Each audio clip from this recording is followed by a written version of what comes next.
Which term of the AP, which term, it means term की बात कर रहा है, तो एन की वैल्यू फाइंड करनी होगी, ये तो कंफर्म हो गया।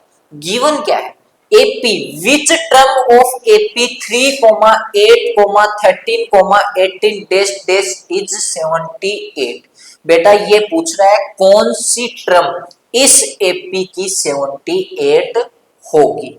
अब देखो सॉल्यूशन पे आते हैं। सॉल्यूशन बेटा किसी भी क्वेश्चन का सॉल्यूशन करो, गिवन होता है ना, उस गिवन को तो नोट कर दिया करो। कोई मेरे जैसा टीचर मिल जाए तो क्या पता नंबर दे दे एक तो जो भी गिवन होता है उसको नोट करो। गिवन क्या है बेटा, फर्स्ट टर्म गिवन है 3, A2 हम नहीं नोट करेंगे क्योंकि हमें कोई नीड नहीं होती। 78, कौन सी टर्म 78 होगी, इट मींस हमें वो 78 टर्म जो गिवन है ना वो हमें नहीं पता कौन सी है, तो हम उसको सोच लेंगे कि वो हमारी nth टर्म होगी। इट मींस an हमें गिवन है क्या, 78। हमसे फाइंड क्या करवा रहे हैं सर, हमसे फाइंड करवा रहा है n, कि वो कौन सी टर्म होगी, nth टर्म हमसे फाइंड करवाना चाह रहे हैं। तो now nth term of an AP, formula क्या होता है, an is equal to a plus n minus 1 into d, ये होता है। नाउ गिवन वैल्यू को क्या करेंगे, पुट करेंगे, तो imply value of an 78, then value of a 3 plus n minus 1 into d, d की वैल्यू क्या होगी, डी हम फाइंड कर लेंगे, तो डी फाइंड कैसे करेंगे, d is equal to next term minus just first one term, next term minus just first one term, हमें टर्म क्या है 8, तो जस्ट फर्स्ट वन टर्म कौन होगी 3, तो 8 माइनस 3 इज इक्वल टू 5, तो now value of d is equal to 5, यहां put करेंगे 5, इसको सोल्व करना है, imply 78 is equal to 3 plus 5 into n, 5 into minus 5,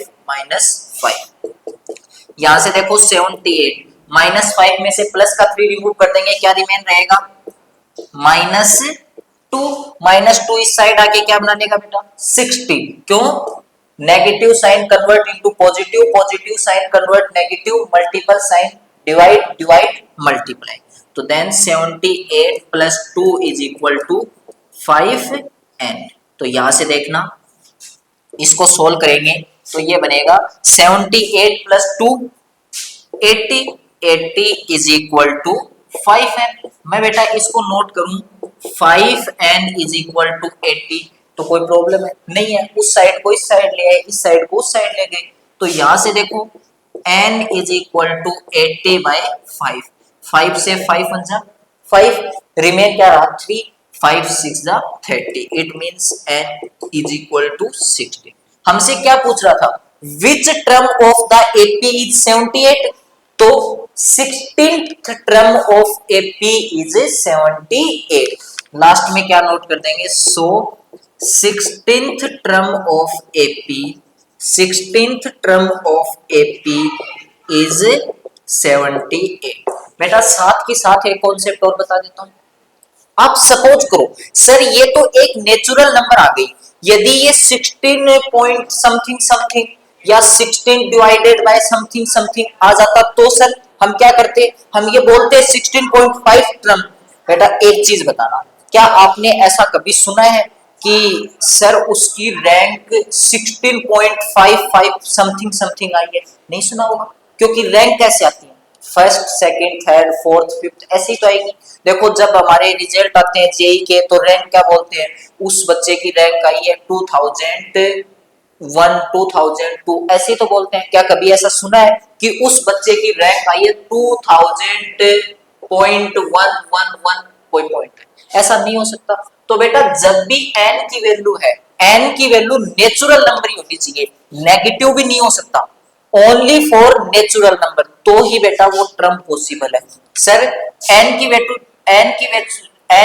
है ना नेचुरल नंबर नहीं आए, तो हम क्या नोट करेंगे, n is the not natural number, ऐसा आ जाए, नॉट नेचुरल नंबर, तो क्या नोट करेंगे सर? बेटा n की वैल्यू नेचुरल नंबर नहीं आए तो आपको क्या नोट करना है? These term are not possible in given sequence. क्या नोट कर देंगे? This this term this term this term are not possible are not possible are not possible are not possible in given, ये note कर देना है। Because reason are N is not natural number.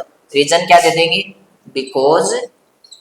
Because N is not natural number, N is not natural number. तो ये concept भी हमारा साथ हो गया कि वो टर्म जब भी पॉसिबल है जब हमारी n की वैल्यू क्या है? एक नेचुरल नंबर है। और नेचुरल नंबर आप सब लोग जानते हैं क्या होते हैं? जो काउंटिंग करते हैं। काउंटिंग कहाँ से स्टार्ट होती है? 1 से स्टार्ट होती है। तो 1 2 3 4 5 6 7 8 9 10 11 12 13 14 एज सुन एज। ऐसा तो नहीं सुना होगा कि क्लास 10th इंग्लिश मीडियम में बच्चे कितने अवेलेबल हैं? आपने कभी सुना है कि उस क्लास में 10.5 स्टूडेंट है? ऐसा हुआ है? नहीं हुआ। क्या क्लास 12th में 18.5 स्टूडेंट है? क्लास 11th मैथमेटिक्स सब्जेक्ट में 12.5 स्टूडेंट है? ऐसा नहीं होता। Only for counting natural number. तो बेटा टर्म भी किस में होंगी? नेचुरल नंबर में होंगी। जब नेचुरल नंबर नहीं आएगा तो वो टर्म उस एपी की पॉसिबल नहीं है। तो ये कॉन्सेप्ट समझ में आया होगा। चलो एक नेक्स्ट क्वेश्चन, बहुत प्यारा सा क्वेश्चन और लेके आए हैं आज, उस क्वेश्चन पे चलेंगे अब। क्या क्वेश्चन है देखना।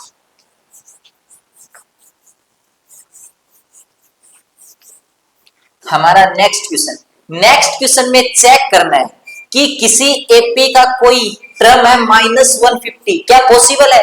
एपी क्या गिवन है? सॉल्यूशन पे आओ। हमें कोई एपी गिवन है बेटा 11, 8, 5, 2, dash dash dash dash as soon as. हमसे चेक करवाना है कि इस एपी का कोई टर्म -150 पॉसिबल है। अभी अभी क्वेश्चन किया था वैसा ही है। इट मींस हमें चेक करना है, उसको हम क्या बोल देंगे? an बोल देंगे। It means 1 -150। Then value of a is equal to 11। Then find the value of d। क्या करेंगे? कोई भी टर्म पकड़ो, कैसी भी पकड़ो, एनी टर्म। सर हम तो 5 को लेंगे, कोई दिक्कत नहीं, आप 5 लो। अब क्या करना है बेटा? Just first one term subtract करनी है। Just first one term are subtracted for this term. Just first one term कौन है बेटा? 8। It means -8। Then d is equal to 5 -8। -8 में से प्लस का 5 रिमूव कर दो, क्या रिमेन रहेगा? -3। तो ये भी हमने फाइंड कर लिया, a हमने फाइंड कर लिया और an ऐसा कुछ किया। फॉर्मूला कौन सा अप्लाई करेंगे?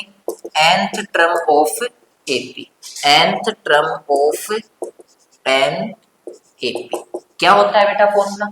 an is equal to a plus n minus 1 into d. Now putting the value of an, a and d. Okay, so now value of an -150, then value of a 11 plus value of n हमें find करनी है -1 into d, value of d -3। इसको हम क्या करेंगे? Solve करेंगे। तो यहां देखना ये है -150 is equal to 11 as it रहने दो, -3 अंदर मल्टीप्लाई होगा तो negative into positive, negative it means -3n, negative into negative positive it means +3। यहां इंप्लाई -150 और ये इस साइड आएगा तो -11, तो -11 और वो इस साइड आ जाएगा तो -3 इज इक्वल टू में क्या चल रहा है बेटा? -3n। यहां से देखना ये -11 प्लस 3 मिलके क्या बना लेंगे? -14। -14 इसमें ऐड करेंगे तो -1 और 14 6 और 4 is equal to -3n। Minus से minus cancel, then 3n is equal to 164। 4। यहां से मैं बेटा n की वैल्यू फाइंड करता हूं तो 164 divided by 3।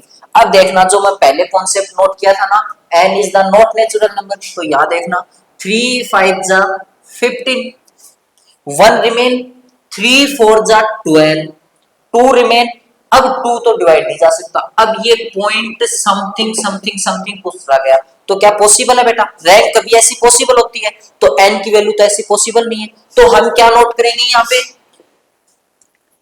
So -150 is the not term of given AP. क्यों ऐसा क्यों हुआ सर? रीजन बताओ। क्या लिखेंगे? Because n is the not natural number, n is the not natural। ये लो बेटा, जो कॉन्सेप्ट मैंने रेड मार्कर से नोट किया था ना, उस कॉन्सेप्ट का क्वेश्चन भी हमने ले लिया। नेचुरल नंबर आएगा तो वो एपी की टर्म होगी, अन्यथा वो टर्म नहीं होगी। ऐसे क्वेश्चन हमसे बोर्ड अक्सर एग्जाम में देखने को मिलते हैं, चाहे सीबीएसई बोर्ड हो चाहे आरबीएसई बोर्ड, ठीक है। वैसे देखा जाए तो बेटा अर्थमेटिक प्रोग्रेशन तो हर बोर्ड में है, लेकिन अपन बेसिकली बात करें तो चाहे आरबीएसई चाहे सीबीएसई, ठीक है। नोट किया सभी ने? वैसे स्क्रीनशॉट ले सकते हैं, अपन नेक्स्ट क्वेश्चन पे चलेंगे, ठीक है। अब देखो इन क्वेश्चन में कभी कंफ्यूज मत होना कि आपसे बोल दे कोई टर्म है, आपसे पूछ ले कि ये टर्म फाइंड करो, ये टर्म इस एपी की हो सकती है या नहीं हो सकती। इन चीजों को हम फाइंड कर सकते हैं क्योंकि मैंने दोनों कॉन्सेप्ट पे एक एक क्वेश्चन आपको करवा दिया, ठीक है। अब देखो नेक्स्ट क्वेश्चन पे चलते हैं। हमारा एक प्यारा सा क्वेश्चन और है, क्वेश्चन नंबर 4, जो क्या है? नेक्स्ट क्वेश्चन क्या बेटा? बहुत ही अच्छा सा क्वेश्चन है, एक और क्वेश्चन नंबर 4। देखो क्या बोल रहे हैं, देखो जब भी क्वेश्चन आपको समझ नहीं आए ना तो बार बार उसको स्टडी करो। जब आपको स्टडी करोगे तो आपको ऑटोमेटिक दिमाग में वो चीजें आने लग जाएंगी कि हाँ यार ये क्वेश्चन वो हो सकता है, सर ने ऐसा कुछ करवाया था, तो वो चीजें हमारे दिमाग में आएंगी। क्या क्वेश्चन है? The 17th term of an AP. It means 17th term की बात कर रहा है, किसकी? 17th term. यहां नोट करेंगे A17 is equal two of an AP exist. Exist का मतलब है ज्यादा। किसी को नहीं पता हो तो बेटा नोट कर सकते हैं, क्या? ज्यादा है, सर्किल करते, ठीक है। ज्यादा है, इट्स 10th टर्म। कौन सी टर्म से बेटा? 10th टर्म से। और कितनी ज्यादा है? बाय 7 नंबर ज्यादा। तो यहां नोट करेंगे +7। हमसे क्या बोल रहा है? Find the common difference. भाई एक इक्वेशन गिवन है, कॉमन डिफरेंस फाइंड कराना है, कोई दिक्कत नहीं, हम तो सोल्व कर देंगे, जो गिवन है उसके अकॉर्डिंग जाएंगे। बेटा A17 को according to nth term of AP क्या नोट किया जा सकता है? देखो यहां नोट करता हूं साइड में, A17 और nth टर्म ऑफ एपी क्या होता है बेटा? nth term of an AP क्या होती है? an is equal to a plus n minus 1 into d. n की वैल्यू क्या है? 17। चलो पुट करेंगे, n is equal to 17 put करो। A17 is equal to a plus 17 minus 1 into d. It means A17 is equal to a plus 16 d. चलो A17 को तो ये नोट किया जा सकता है। दूसरा क्या है? A10 भी है। चलो n is equal to 10 put कर देंगे तो it means A10 plus a plus 10 minus 1 into d. A10 is equal to a plus 9d। तो ये तो समझ में आ गया सर A10 को क्या नोट करना है। ये लोग ब्लैक से कर देते हैं ताकि दिखाई दे, ठीक है। A17 को हमें क्या पुट करना है और A10 को हमें क्या पुट करना है। चलो पुट करेंगे। A17 according to n term of AP क्या नोट करेंगे? a plus 16d। कैसे नोट किया ये मैंने आपको नोट करके बताया।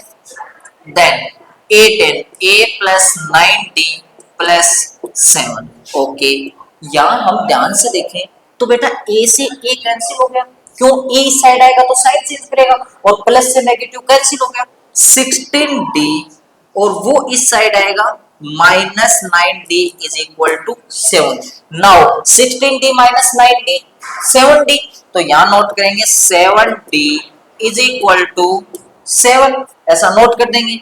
ये 7 उस साइड जाएगा, d is equal to 7 divided by 7, 7 से 7 cancel, now imply d is equal to 1, और ये हमें फाइंड करना था कॉमन डिफरेंस। तो so common difference, so common difference, so common difference is equal to 1। ये लो बेटा, हमारा ये क्वेश्चन भी पूरा होता है। एक क्वेश्चन और लेंगे बेटा इस कॉन्सेप्ट पे, फिर हमारा ये कॉन्सेप्ट कंप्लीट होगा, फिर आप अपनी ऑथेंटिक बुक लगाइए और वो क्वेश्चन आपसे बनेंगे नहीं बनेंगे तो हम नेक्स्ट लेक्चर में और इंपॉर्टेंट क्वेश्चन लेके आएंगे। एक क्वेश्चन और ले, हाँ नेक्स्ट क्वेश्चन, 4 क्वेश्चन हमने किए, अब 5th क्वेश्चन पे आओ। देखो क्या बोलना चाह रहा है, for what value of n, n value are nth term of 2 AP, आपको 2 AP गिवन है, उनकी nth टर्म इक्वल हो, कौन सी टर्म उनकी इक्वल है हमें नहीं पता। AP हमें क्या गिवन है वो हमें पता है, लेकिन हमें ये नहीं पता कि कौन सी AP, कौन सी टर्म इनकी आपस में इक्वल आ जाएगी। देखो कैसे, फर्स्ट AP के अकॉर्डिंग AP फर्स्ट हमें क्या गिवन है 63, 65, 67 एंड डेस डेस कुछ की। तो फर्स्ट एपी के अकॉर्डिंग हम ए डी फाइंड करके, a is equal to 63 and d is equal to 65 minus 63 is equal to 2। Now AP number second क्या गिवन है 3, 10, 17 एंड डेस डेस डेस चलता जा रहा है। Now first term is equal to 3 and d is equal to 10 minus 3 is equal to 7। Sir ये ऐसा कैसे possible है, वो एपी में कोई टर्म इक्वल आएगी? बेटा हो सकता है एक एपी कुछ धीरे धीरे इंक्रीज हो रही हो और दूसरी एपी बहुत जल्दी जल्दी इंक्रीज हो रही हो। देखो वो आपने क्वेश्चन सोल्व नहीं किए ट्रेन वाले, एक ट्रेन 1 घंटे पहले चली, एक ट्रेन 1 घंटे बाद चली, फिर एक स्थान पे वो आपस में क्या होती है मिल जाती है। क्यों? क्योंकि एक ट्रेन की स्पीड क्या है बहुत ज्यादा है और एक ट्रेन की क्या है बहुत कम है। तो ऐसा यहाँ भी हो रहा है कि एक का कॉमन डिफरेंस 2 ही है, एक का कॉमन डिफरेंस 7 है, तो ये तो बहुत जल्दी जल्दी क्या होगी इंक्रीज होगी, कि बहुत धीरे धीरे धीरे इंक्रीज होगी, तो कहीं ना कहीं आपस में मिलेंगी और मिलेंगी तो वो इनका क्या होगा सेम पॉइंट होगा। कौन सा होगा सर? बेटा हम सोच सकते हैं कि nth टर्म इनकी इक्वल है। लेट हम लेट तो कर ही सकते हैं, मैथ्स में क्या होता है लेट करना होता है। तो यहां देखो let the nth term of AP, nth term of both AP are equal, both AP are equal। ये हमने लेट कर लिया, तो मैं यहाँ क्या नोट करूंगा बेटा a nth term of first AP equal to a nth term of second AP, that implies a n को क्या नोट किया जा सकता है a plus n minus 1 into d according to first AP, then equal to according to second AP note कर देंगे a plus n minus 1 into d then second value put करेंगे। बेटा इसमें फर्स्ट एपी के अकॉर्डिंग आएंगे, तो first AP ये है, तो फर्स्ट एपी में बेटा a की वैल्यू क्या है 63 है, plus n minus 1 into d, value of d according to first AP 2, तो यहाँ नोट करेंगे 2। देन सेकंड एपी के अकॉर्डिंग आओ, value of a 3 plus n minus 1 into d, value of d 7। That's solve it. इसको क्या करेंगे solve करेंगे, तो सोल्व करेंगे imply 63 plus 2n minus 2 is equal to 3 plus 7n minus 7। क्या किया बेटा 7 को अंदर मल्टीप्लाई किया, 2 को अंदर मल्टीप्लाई किया। अब देखो ऐसा आपने सुना होगा variable variable one side and constant constant one side, या आप बोल सकते हो value of n one side and constant one side. या हम ध्यान से देखें तो 63 माइनस 2 उधर से बेटा माइनस 3 आएगा और वो प्लस 7 बन जाएगा, देन 7n ये उस साइड जाके माइनस का 2n। 63 में से 3 सब्ट्रैक्ट कर दो ओनली फॉर 60, और 60 में से 2 सब्ट्रैक्ट कर देंगे 58, और 58 में क्या ऐड करेंगे बेटा 7 ऐड करेंगे is equal to 5n। Then 58 minus sorry 58 plus 7 क्या बनेगा 65 is equal to 5n। That not 5n is equal to 65, then n is equal to 13। कैसे हुआ? क्योंकि 5 से डिवाइड होगा तो n की वैल्यू आएगी 13। अब आप चेक कर सकते हैं इसकी 13th टर्म और इसकी 13th टर्म, कौन से की? इसकी 13th टर्म, इसकी this AP 13th term and this AP 13th term are equal. आप नोट करके घर पे चेक करना, बिल्कुल इक्वल है। ठीक है, तो यहां हम क्या नोट करेंगे? So 13th term are equal in both AP, equal in both A. ये हम क्या कर देंगे? नोट कर देंगे। ये लो, सिंपल सा क्वेश्चन था और सोल्व भी हो गया। और ये बता देता हूं बेटा, ये ऐसा क्वेश्चन है जो सीबीएसई में भी आया है और हमारी आरबीएसई में भी आ चुका है। ठीक है, अब हम चलेंगे इसी के क्वेश्चन पे। एक क्वेश्चन और नोट है, उसको भी हम देखते हैं।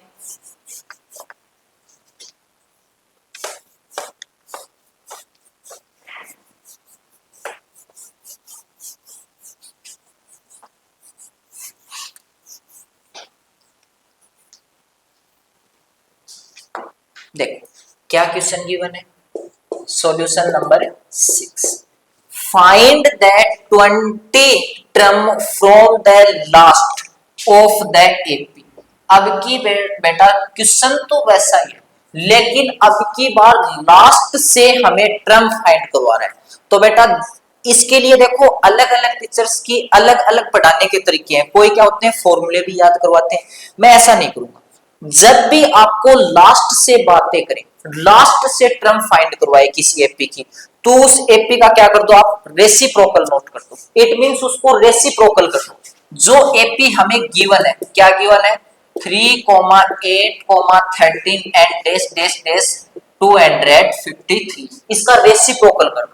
इट मींस इसको आप नोट कर देंगे 253 then dash dash dash dash 13, 8, 3, ऐसा नोट। बस कौन सी टर्म फाइंड करनी है? 16th term. अब नॉर्मली जो फॉर्मूला है वो अप्लाई कर देंगे। वैल्यू ऑफ ए 253, क्योंकि फर्स्ट में ये आ गया। देन वैल्यू ऑफ डी, वो तो कोई भी दो टर्म हम देख लेंगे। 8 माइनस 13 क्या आएगा बेटा? 8 में से 13 रिमूव कर देंगे, इट मींस -5 आएगा। लगा दो nth टर्म ऑफ एपी का formula, nth term of n AP. Now an is equal to a plus n minus 1 into d imply an कौन सी टर्म बेटा? 16th। तो यहां क्या नोट करेंगे? a16 is equal to value of a 253 plus 16 minus 1 और value of d अभी अभी find किया था -5। इसको हम क्या करेंगे? सोल्व करेंगे। तो यहां देखना हमने क्या फाइंड करना है? A16 is equal to 253 और यहाँ देखो 16 minus 1 only 15 plus 15 into -5। Now A16 is equal to 253 plus ये देखो माइनस और पॉजिटिव मल्टीप्लाई होंगे तो 5 5 जा 25 और 5 75 -75। It means A16 is equal to 253 minus 75. Then A16 is equal to 253 में से 75 रिमूव कर देंगे तो क्या रिमेन रह जाएगा? यहाँ ध्यान से देखना, 13 में से 5 रिमूव कर दो तो रिमेन क्या रहेगा? 8 रहेगा। यहाँ 4 हो गया तो 14 में से 7 रिमूव करेंगे 7 और यहाँ क्या रिमेन रह गया? 1। ये हमारी A16। तो इस एपी के अकॉर्डिंग तो ये हमारी 16th टर्म है और इसके अकॉर्डिंग एंड से 16th टर्म है। तो क्या नोट करेंगे? सो 16th टर्म ऑफ 16th देखो क्या पूछ रहा था, term of the last of the AP. या बेटा अब 20 टर्म फाइंड करवाना था, हमने 16th कर लिया तो क्वेश्चन चेंज कर देंगे, 16th टर्म कर दो, ठीक है। एज इट हम क्या कर देंगे, 20 टर्म कर देंगे, ठीक है। तो 16th term of the end is 170, ये लो। तो जब भी एंड से हमसे कोई टर्म फाइंड करवाए तो क्या करना है, उस एपी का रेसिप्रोकल कर दो और रेसिप्रोकल करके सोल्व करो, वो सोल्व हो जाएगी। बेटा ये आपका concept nth term of AP का कंप्लीट होता है। हम नेक्स्ट क्लास में एपी का सम करना सीखेंगे और भी बहुत सारे इंपॉर्टेंट क्वेश्चन लेके मैं आपके सामने आऊंगा।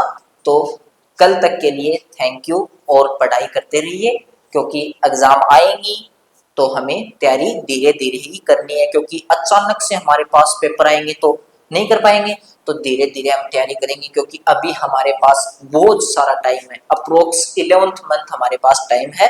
तो आप धीरे धीरे तैयारी कीजिए, और आप लोग सीखकर यदि आने की सोच रहे हैं तो एक बार बीवीएन स्कूल को जरूर विजिट कीजिए, क्योंकि आपको यहाँ पे प्री फाउंडेशन, फाउंडेशन, जेई के लिए, नीट के लिए अलग अलग बैचें जरूर मिलेंगे। Okay, thank you.